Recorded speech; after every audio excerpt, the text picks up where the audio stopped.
अरे नमस्कार मित्रांनो. बघा, आज एक गोष्ट सांगायची आहे मला.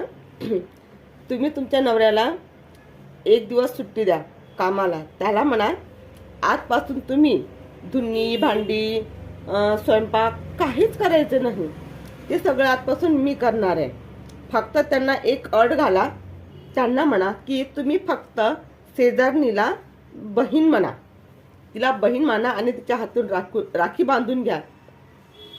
अहो सोडा, ती राखी काय सगळी कामं करतील. तुमच्या आई वडील जरी आले तर त्यांची धुनी सुद्धा धुतील, ती त्यांच्या पाया पडतील, रोज त्यांचा पाय धुवून तीर्थ पेतील. पण शेजारणीला बहीण कधीच मानणार नाही. लावा शर्यत.